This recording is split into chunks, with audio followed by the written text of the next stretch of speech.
Oh,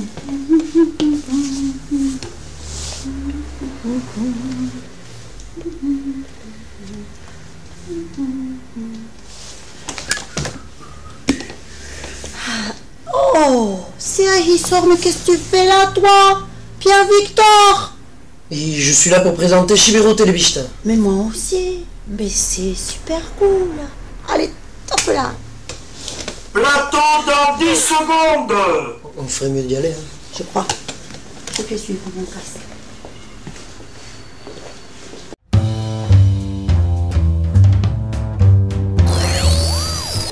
Nous ouvrons notre 5e épisode en vous donnant la parole. En effet, votre avis nous intéresse et nous aimerions bien le connaître. Pour vous exprimer, vous pouvez vous rendre sur le site web ou sur la page Facebook. D'ailleurs, Pierre-Victor, comment tu trouves toi Chibero Telebista? Je trouve ça plutôt agréable à regarder. Hein. Plutôt agréable à regarder. Mais Chibero Telebista, c'est hyper cool!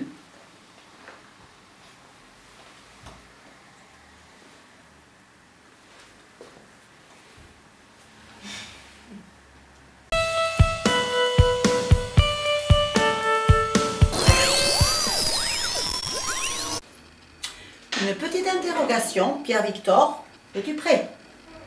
Oui. Elle fait partie de l'héritage sous le thym. La pelote. Ça aurait pu, mais c'est pas ça.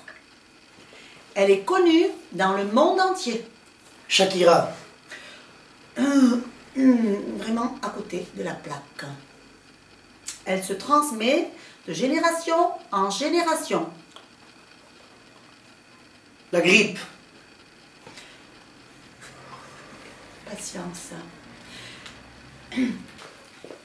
Elle a été célébrée il y a 5 jours dans une grande fête. Oui, oui, je vois, c'est les... Ah, c'est en corde, c'est... On met au pied les... Spartignac, Les espadrilles. Bravo, Pierre-Victor. Enfin. Visite de l'entreprise Prodiso, fabrique d'espadrilles sous le Tine implantée à Mauléon, et rencontre avec la famille Erekart qui nous a ouvert les portes de leur atelier. J'ai eu l'opportunité de rentrer dans les usines de chaussures qui à l'époque fleurissaient à Mauléon. Je veux parler de l'usine Serrano et ensuite les établissements échegoyens dans l'usine à Palaspe. Là j'ai pris conscience qu'il y avait peut-être un métier qui me plairait. Et dans le même temps, un artisan, M. Coyos, a arrêté son activité et m'a proposé de reprendre son fonds de commerce. Au départ, on faisait essentiellement des espadrilles classiques que je faisais faire à domicile. Mes premières espadrilles, je les ai fabriquées dans mon grenier. N'essayez pas de trouver là-dedans un parallèle avec Bill Gates qui lui a démarré dans son garage, mais il a réussi autrement. Heureusement, j'ai eu l'occasion de croiser un styliste qui s'appelait Combaré, qui est devenu un ami depuis, donc qui m'a dit qu'à partir de ce savoir-faire, il y a peut-être des opportunités, il faut faire évoluer ton produit. Et là, il a créé avec moi les premières collections. Et à partir de là, on a essayé toujours de faire évoluer, et l'espadrille qui au départ était un article basique, aujourd'hui on essaie de le faire coller à la mode. Et pour cela, Sandrine t'en parlera certainement tout à l'heure. Elle s'est fait connaître grâce à Internet. Maintenant, on a beaucoup de demandes venant de l'extérieur. Et aujourd'hui, moi, je participe de loin à la gestion de l'entreprise, puisque ma fille a pris les rênes.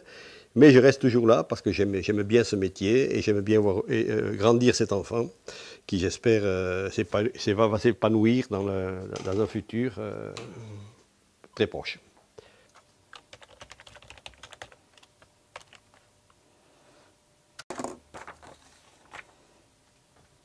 Donc ça fait moi maintenant 28 ans que je travaille chez Prodiso. Donc j'ai repris l'activité de mon père, j'ai commencé à travailler avec lui, il est parti en retraite à l'an 2000 et depuis j'ai pris sa succession. Donc on a évolué, on a créé un site internet à peu près maintenant depuis 8 ans. Et tous les ans on le remet à jour et on s'est rendu compte qu'il y a une nouvelle clientèle qu'on n'avait pas au départ, que nous avons pu avoir grâce à Internet. C'est-à-dire beaucoup de personnes à l'étranger. Et on travaille énormément en export grâce à Internet, au Japon, qui sont très férus de l'espadrille française. on s'est fait connaître grâce à Internet. Il y a beaucoup de manutention parce que les gens peuvent commander une paire, deux paires, donc une couleur différente. Donc on a tout un stock qu'il faut aller chercher dans le stock, faire les paquets, envoyer à la poste. Donc ça prend beaucoup de temps. Ouais. Et j'envoie, en pleine saison, on va dire une 40aine de colis par jour. Alors pour créer toutes les nouvelles collections, on se base énormément sur ce qui se fait à la mode. On regarde énormément les chaussures, les pieds des gens. Et souvent avec mon père, on dessine les modèles et on a quand même, justement grâce à Internet, des créateurs qui viennent nous voir avec leurs propres maquettes, leurs propres dessins. Et là, on adapte les espadrilles à leurs besoins. On travaille avec de plus en plus de stylistes, de plus en plus de personnes connues. Et c'est très très agréable parce que justement, ils nous font connaître un métier qui nous font connaître des choses qu'on n'avait pas l'habitude d'utiliser, des matières nouvelles, tout ça. On se base... Puisqu'on a ces gens qui viennent nous voir, c'est vrai qu'on prend leurs idées. Il y a beaucoup de choses qu'on se dit, tiens, ils ont toujours le petit truc, peut-être qu'on n'avait pas pensé, de la nouvelle collection, qu'est-ce qu'il va se faire. Donc ils ont toujours des nouvelles idées et qu'on essaie d'appliquer justement pour notre public à nous, qui n'est vraiment pas le même que celui de la haute couture, quoi. Mais on l'adapte pour que le maximum de personnes puissent en profiter. Nous avons gardé encore une spécificité dans notre entreprise, c'est qu'on emploie encore du personnel à domicile. On a une dizaine de personnes qui cousent à domicile, qui cousent l'espadrille à la main, comme autrefois. C'est qu'on veut garder cette technique, parce que c'est vraiment quand même une spécificité de la soule et de la tradition de l'espadrille. C'est une qualité quand même nettement supérieure, mais bon, c'est sûr que c'est beaucoup plus long, donc c'est beaucoup plus cher. Mais nous, on travaille quand même sur des produits de qualité. C'est vraiment ce qui nous intéresse le plus, c'est de faire des choses de qualité. Peut-être en faire moins que les autres, mais les faire bien surtout. Alors les matières premières principales qu'on utilise, donc c'est du coton qu'on achète au tissage de saison à Moléon, ou le cuir qui vient essentiellement d'Espelette, des tanneries Caria. Et les semelles, on les prend sur Moléon, aux établissements Armaïté ou Mégam. On essaie de prendre le plus possible de matières premières dans la région. Parce que c'est vraiment, on veut rester le plus possible dans une atmosphère de pays, quoi.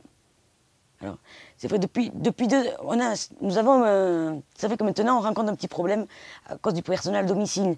C'est du personnel vieillissant et c'est vrai qu'on a du mal à trouver maintenant des personnes qui veulent faire ce travail. C'est vrai que c'est un travail qui est très long, qui est payé à la pièce, qui n'est pas très rentable. Donc pour remédier à cette situation, on a dû inventer une machine qu'on a fait faire en Italie, qui fait en fait le travail du cousu main à la machine. Il fait une qualité de cousu main à la machine.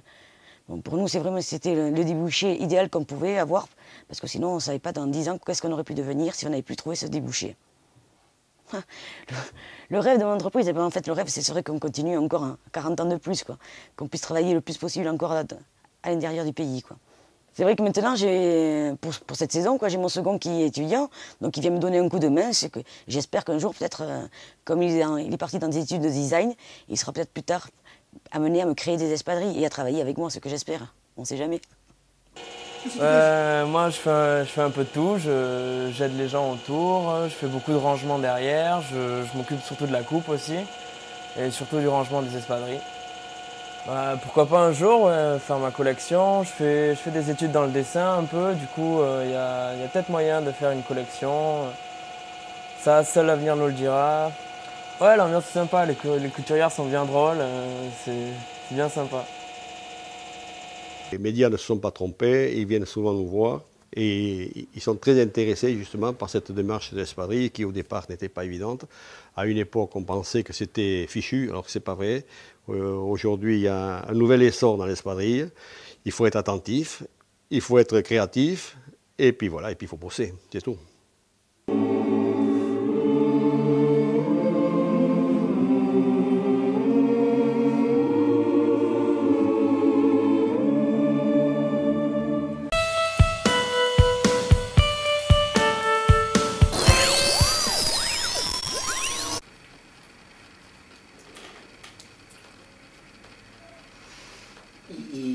Il fait beau aujourd'hui. Oui, pas mal, pas mal. Jolie journée. On a eu un beau mois d'août. Oui, vraiment. Joli temps. Et on a eu un bel été. Oui. Mais on va bientôt arrêter de parler comme des petits vieux là. Hein? On va se mouiller un peu. On va parler un petit peu du sujet qui nous intéresse. On va parler de la piscine. Découverte de l'ensemble nautique de Mauléon, avec sa piscine couverte, son solarium, sa plage minérale avec jet d'eau, on vous propose des leçons de natation, aquaphobie, aquagym, aquabike, sans oublier le jardin aquatique, le club de water-polo et le club de natation. Ah oui, c'est une vieille histoire. Mon premier plongeon, je crois que j'avais 3 ans sur l'épaule du maître nageur au défunt plongeoir, parce qu'on n'a plus de plongeoir. Et j'ai commencé à bosser à 20 ans en tant que maître nageur ici. C'est en 2011 que la communauté de communes a refondu tout l'ensemble de l'équipement. Donc, comme je disais, plongeoir supprimé au bénéfice d'abord un pentaglisse dans une première phase, puis le toboggan et le jacuzzi dans une seconde phase. Donc on a légèrement changé de public dans un premier temps, c'est-à-dire dans un premier temps les ados qui adoraient faire les andouilles au plongeon, au plongeoir, sont plutôt partis au gave. Et donc on a eu une clientèle plus familiale avec des mamans et des enfants qui venaient plus régulièrement qu'avant, justement parce qu'ils étaient plus dérangés aussi par les ados. Et dans un second temps, on a vu maintenant revenir les ados vers la piscine parce que ça demeure quand même un lieu de rencontre assez privilégié. Donc on a à nouveau un peu tous les publics aujourd'hui. Donc après, la refonte a été totale, elle a été sur des détails aussi qui paraissent insignifiants, qui sont très importants, comme le sol par exemple, sur lequel avant on se brûlait, où on se faisait sans arrêt des petites plaies. Là c'est un revêtement qui est super agréable, qui est lumineux, qui fait pas mal aux pieds, sur lequel on ne risque pas trop de glisser non plus. Donc ça c'est appréciable. Et après le plus visible, c'est par exemple ce petit bassin qui est quand même très très bien puisqu'il est couvert, nous permet de travailler quel que soit le temps. D'assurer de l'aquagym, de l'aquabike, il y a aussi 2 bus de nage à contre-courant. Donc toutes les activités, apprentissage, bien-être du dos, tout ce qu'on a pu mettre en place grâce à ce petit bassin est super appréciable. Donc ça c'est vraiment l'élément visible. Il y fait frais quand il fait chaud dehors, il fait chaud quand il fait froid et qu'il pleut, c'est vraiment super agréable. Après on a aussi ce grand bassin qui a été revu tout en étant maintenu, ça c'était très important pour nous, c'est un cylindre, c'est rare. Actuellement c'est le seul sur le circuit des piscines estivales. Donc c'est un vrai plus pour les compétitions, c'est un bassin sportif. Le nouveau visage de la piscine, parce qu'on le voit quand on arrive, et c'est vrai que c'est sympa, bon, ça plaît à la fois aux enfants, aux grands, et c'est quand même beaucoup moins dangereux qu'un plongeoir. Donc c'est vraiment agréable, surtout avec cette petite zone, cet espace détente à côté avec les jets massants. En général, on a donc les mamans qui sont là au jacuzzi pendant que les enfants descendent le toboggan. Voilà. C'est un peu le but de la natation. Disons que nous, enfants, on a vraiment été très heureux dans cette piscine et c'est ce qu'on veut retransmettre maintenant à tous ces enfants. Et en fait, c'est même l'objectif principal, c'est ça, c'est qu'ils soient heureux, qu'ils s'approprient de la piscine et qu'ils reviennent avec envie et voilà. Et puis bien sûr, apprendre à nager bien. C'est un club qui est relativement jeune puisqu'il a été remonté il y a 5 ans et on était bon dernier il y a 5 ans et maintenant on est deuxième à 3 points du classement pour le moment. Après, il ne faut pas vendre la peau de l'ours, mais comme on disait, le résultat n'est pas très important. Le plus important, c'est vraiment que ces enfants soient heureux. On va se resserrer, on va se resserrer, on va se resserrer, on va se resserrer, on va se resserrer, on va se resserrer, on va se resserrer, on va se resserrer. Rappelez-vous que le plus important, c'est pas de gagner, c'est de s'éclater, d'accord? C'est d'être heureux, d'accord? De s'amuser et que ce soit une grande fête, d'accord? On s'en fiche d'être les premiers et les derniers, on s'en fiche. Le plus important, c'est que vous soyez les plus heureux et là, vous aurez vraiment gagné votre compétition, d'accord? On est tous d'accord? Oui! Ouais, on va s'éclater! Egun hon, oiana deitzeniz, piscina egiten dutila bost edo lau urte, izigarri huntsara, maite ditzen da kompetizionetan izigarri laketzeniz.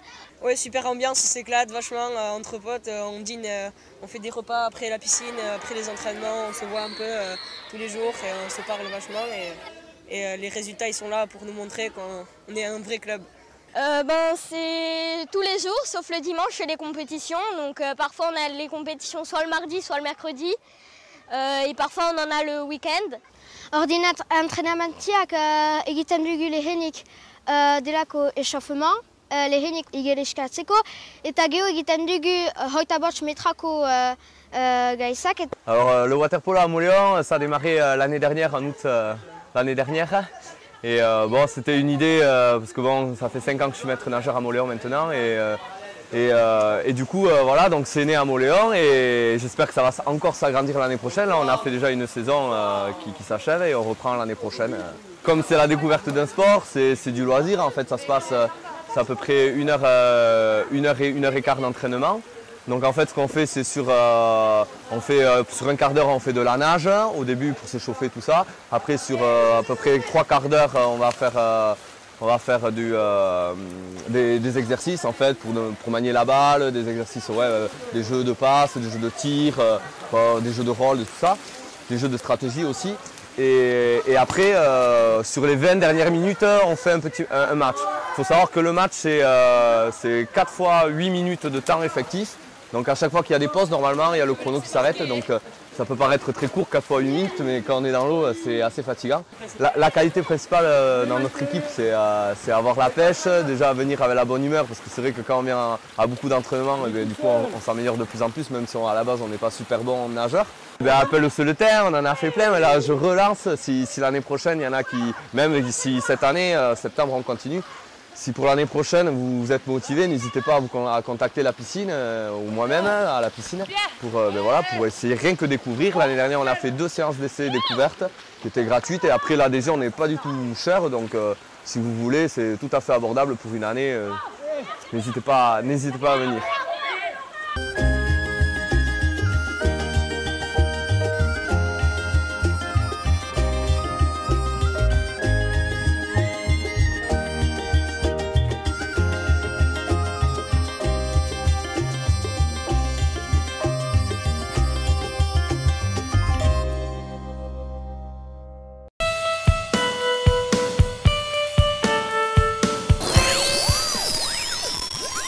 Maleuszki, Eswano, Mundio Schuane Sagetuik.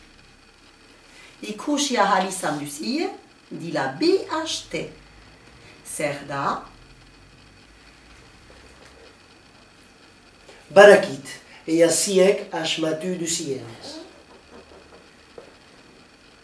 Emekisunyenishil, Joku Aitzinian.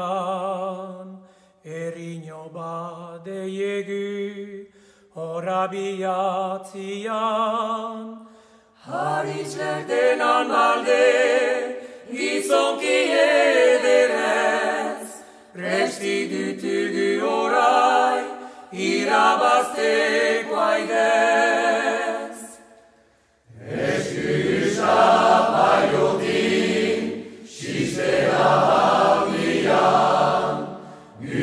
Dago beti, segurik borokan, trumpatzez eta lotxaz, segindarian, buruzena ordena, aztalian guaitan. Hain maite dugu sorek india, hain maite ere jokatzia, Eriko plazan edo trinketin, zigure deitzen gure aidatzen. Gora, gora, zupelotan. Gora, gora, zupelotan. Begikaldia esker, ahurak du indar. Besuak iturik, benazankuk azkar. Ez du behar txipitu, aboz ezer ditu. Etxekita urentu, beharko burutu. Garaipenaren bila, indara eratuz. Sailesten jokuraiak, gogotik behaintzan, zungeliago kahau, urenturik untsan, anaietak zunian, denak asten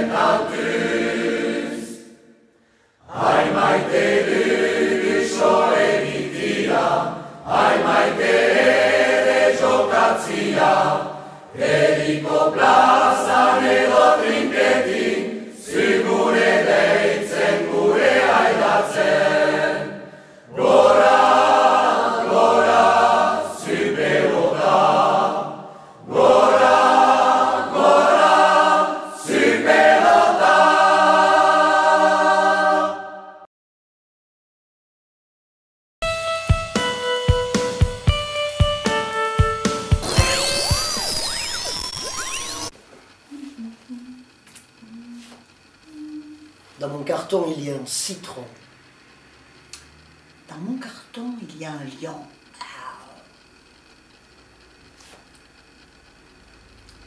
Dans mon carton, il y a un camion. Dans mon carton, il y a un couillon. Dans mon carton, il y a des meubles en carton. Des meubles en carton? Oh, pas. Qu'est-ce que tu racontes, toi? Et ça existe. Des meubles en carton? Ça existe. Ça existe? Oui, ça existe. Alors? Mais regarde, ça va cartonner.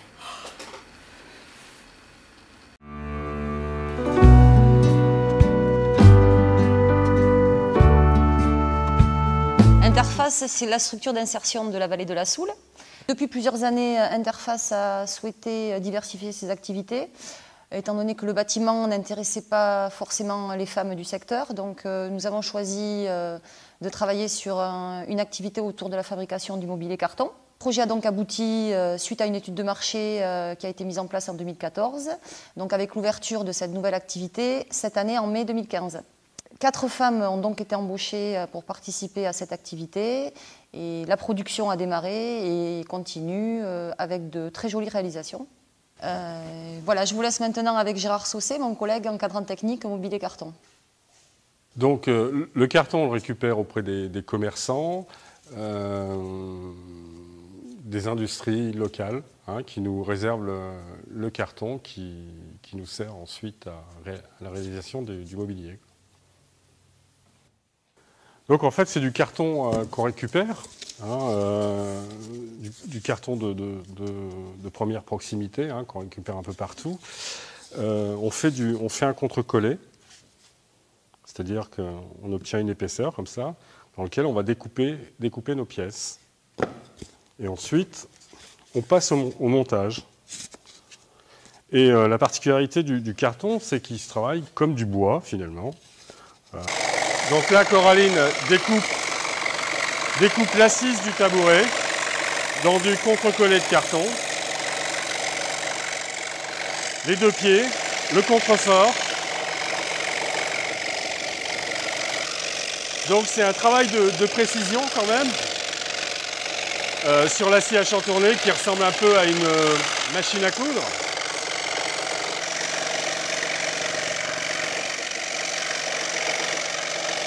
Alors là, tu vas plutôt prendre la cale et poncer 2 champs. Comme un morceau de bois, en fait.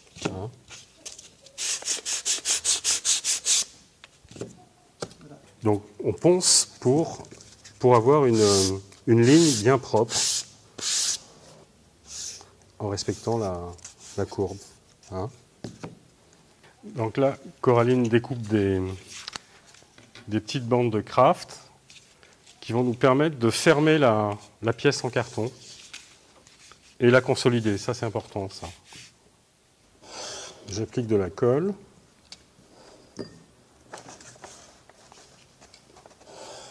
Et on vient fermer le champ de la pièce proprement. Ce qui va participer à la solidité de la pièce. Ça a l'air de rien comme ça, mais c'est une étape très importante. Là, en fait, on consolide le champ de la pièce, qui va recevoir ensuite le papier de finition. Donc là, Caroline est en train de poser le papier népalais. En fait, on a brûlé un peu les étapes, c'est-à-dire qu'on a fait le champ. L'opération suivante, c'est le montage de la pièce. Et la dernière opération, c'est la finition avec la pose du papier népalais. La pose du papier népalais, c'est un papier qui a des caractéristiques très intéressantes, qui est un peu buvard, papier végétal, d'origine végétale, fabriqué d'une manière artisanale et qui a une qualité intéressante pour la finition de nos pièces. Donc on peut rajouter également que ça contribue à la solidité de l'ensemble. Encore une fois, ça a l'air de rien, mais la multiplication des épaisseurs de papier joue un rôle important dans la solidité de la structure. Alors moi à la base je suis arrivé à Interface parce que parce qu'à la base je cherchais du travail et qu'il y a que là qui m'ont pris. Donc là je suis en train de bosser sur une armoire. Donc je suis en train de la vernir pour imperméabiliser contre l'humidité, pour donner un aspect fini quoi aussi. Donc du coup j'ai commencé par la maçonnerie pendant 6 mois. Et là, ça fait 3 mois que je suis passé en carton parce qu'ils savaient ici que j'étais plus du côté artistique plutôt que du côté béton. Et alors ils m'ont pris et je suis très content. Et j'aime beaucoup ce que je fais, quoi. Je trouve ça très intéressant de partir de rien pour arriver à tout. De partir d'un produit léger qui arrive à porter nos fesses, tout notre corps. Voilà, je trouve ça super, quoi. Toute la collection de mobilier en carton est visible au magasin Interface à Mauléon et sur les marchés et foires de la région ou sur le site internet Interface Soul.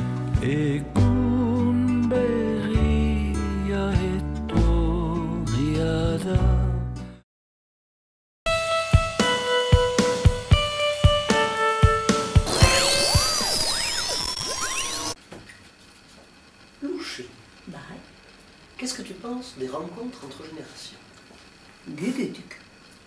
Oui, comme nous. Mais imagine la rencontre entre 2 artistes de différentes générations.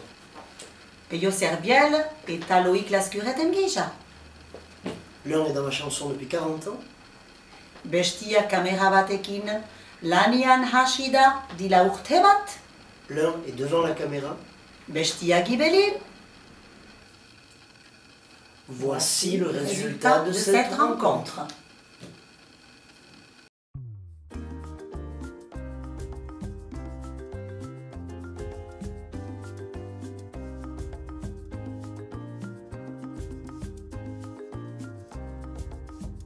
Bon, ni Peio Serbiel naiz, maulen sortua, eta duela ja hainbat urte, eta soberotarra naiz, beraz, sortzez. Baina nik erraiten dutanaren arabera euskalduna eta munduko biztanlea eran nahi baita munduan gertatzen diren gauza guztiak interesatzen zaizkit. Eta hala, bueno, gero ni haurtzaroan musikarekin lotua egina nuen, amaren bitartez, zeren egun batez txalapartak egiten dituen kasolen gainean eta amak ikusi ninduen eta pianoaren egitera bidali ninduen.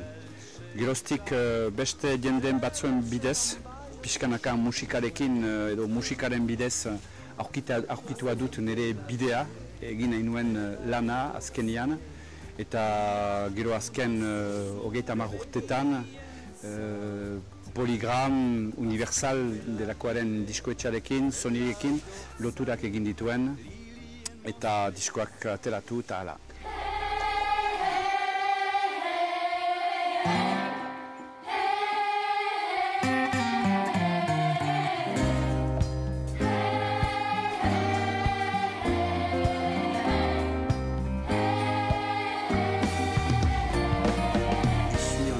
Un Pays Basque qui s'appelle Arte Librea pour un art libre et on est donc producteur de disques, bien évidemment, on produit des spectacles, mais on fait aussi beaucoup de travail de sensibilisation par rapport au chant populaire, que ce soit avec des chœurs où on va jouer, que ce soit en France ou à l'étranger. Et donc là, on est sur un album que l'on vient de terminer, qui s'appelle Sala, qui veut dire donc tuer, qui est ouvert au monde celte. Et cet album-là, c'est le 2e chapitre d'une trilogie qui s'appelle Nice, Sala, Gala, qui veut dire donc je suis tué, tout ça. Pourquoi? Parce que c'est un peu la composition du monde, c'est-à-dire qu'on part de chaque individualité rencontre quelqu'un, et c'est dans cet échange-là, dans ce partage avec l'autre, que le monde se constitue, qu'on crée des groupes humains, qu'on partage avec le quartier, avec le village, avec la ville, avec la banlieue, avec des communautés d'individus et puis avec le monde entier.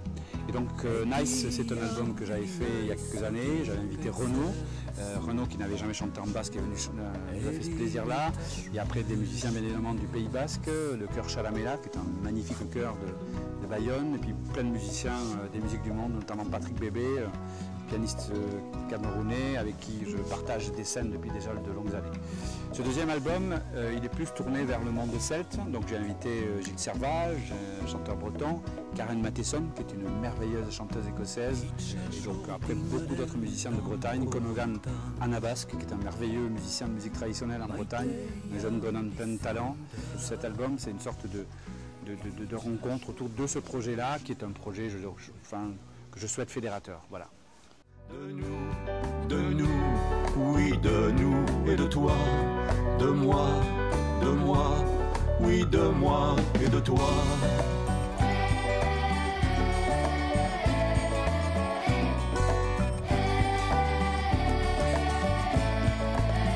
Il y a du basque, il y a du gaélique, donc parlé en Écosse, un peu en Irlande aussi.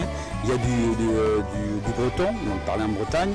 Et il y a aussi du français et de l'anglais. Et dans ce clip, l'idée, c'est une chanson d'hommage aux langues minoritaires. Les enfants, ce sont pas les citoyens de demain, ce sont les citoyens d'aujourd'hui. Ce sont eux qui nous posent des bonnes questions. Et c'est avec eux qu'il faut avancer. Donc là, l'idée, c'était de mettre, comment je dirais ça, en perspective des enfants qui sont dans le collège d'Iwan de Vannes, donc c'est 135 élèves, là il y en a à peu près une cinquantaine qui ont chanté, avec l'Unica Stola de Saint-Sébastien. Donc c'était un challenge, on a beaucoup bossé pour que à la fin le rendu ça colle, mais bon, si vous regardez le clip, les enfants ils regardent autre chose, ils chantent pas, enfin ils rigolent, mais bon, l'intérêt c'est que ce soit un projet vivant aussi, voilà.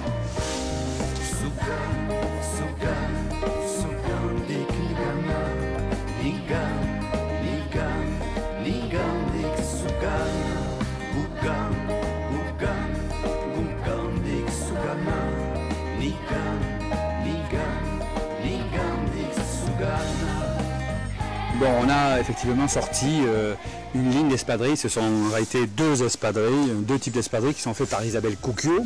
Donc il y a celle-ci, que vous trouverez ici uniquement à Kakota d'ailleurs, puisqu'on ne les a pas distribuées ailleurs. Je tiens à dire que ces espadrilles sont faites en soule. Donc c'est Isabelle Coucchio qui a dessiné le visuel du disque, qui a dessiné le visuel aussi de ces espadrilles. Et elles sont faites, donc c'est Adrien Béguery qui travaille sur Montlion et sur l'usine Mégane.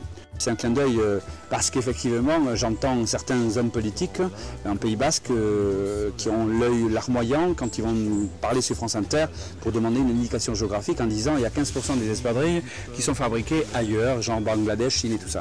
Mais c'est inévitable, c'est le bon sens, ça, sur du bas de gamme, ces gens-là ils travaillent moins cher, etc. On va aussi parler d'identité d'économie, c'est ce que nous allons faire par exemple dans le 4e trimestre dans la région de Bayonne. On va ouvrir un gros débat sur l'identité et l'économie à travers des intervenants sur la culture, des intervenants sur le tourisme, des intervenants sur l'économie. La culture, c'est aussi un atout économique.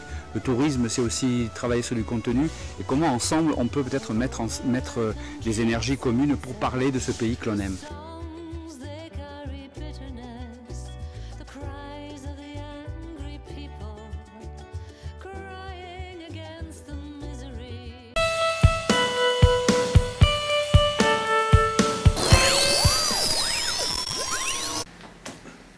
Ben voilà, c'est la fin de cette 5e édition. J'ai dit c'est la fin de cette 5e édition.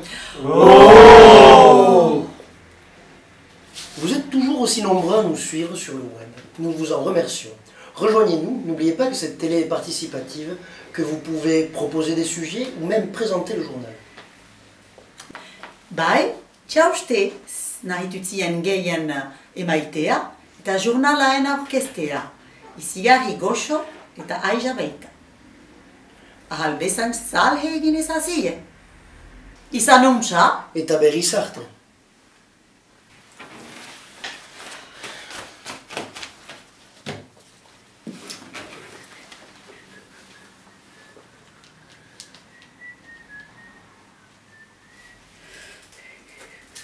Attends, Michel.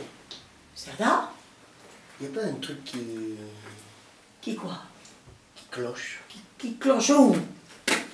Attends, regarde. Ah, on est quand même mieux là. Ouais. Ah.